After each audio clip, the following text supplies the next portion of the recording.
Հենց նույն եկեղեցի մասին, տեսեք, 20 տարի, պարոն Վանեցյան, դուք էլ ԱԱԾ-պետ եք եւ այդ փաստում եք, որ մեր մոտ ընտրություններ են կեղծվել, ձայներ են գողացել, փողեր են գողացել, արդարադատություններ են գողացել երկրից։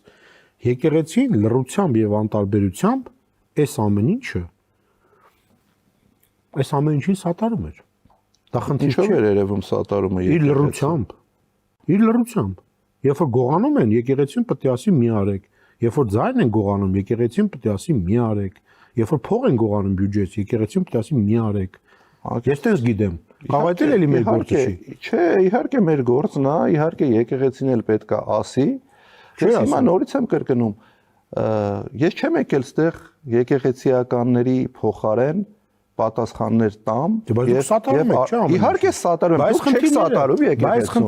Դուք պարոն Ղազարյան, եկեղեցուն սատարում լավ հարց եք տալիս։ Մեր սատարելը մի քիչ տարբեր ձև է։ Դուք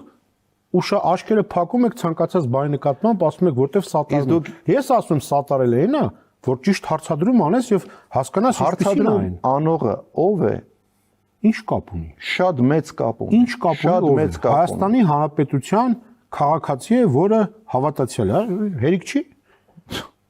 Դուք հիմա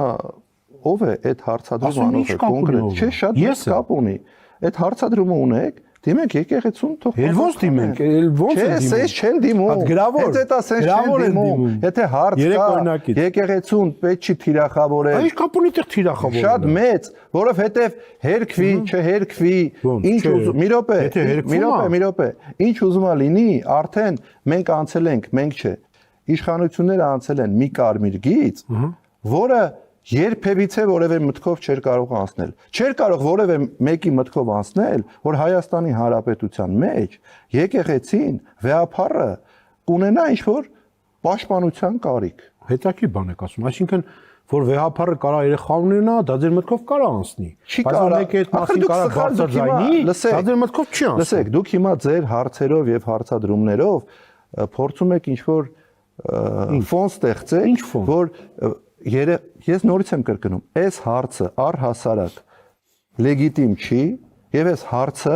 պետք է լուծվի եկեղեցու ներսում։ Եթե եկեղեցում կորոշեն, կգտնեն ինչ որ մի որոշման կգան, այդ որոշումը կհրապարակեն։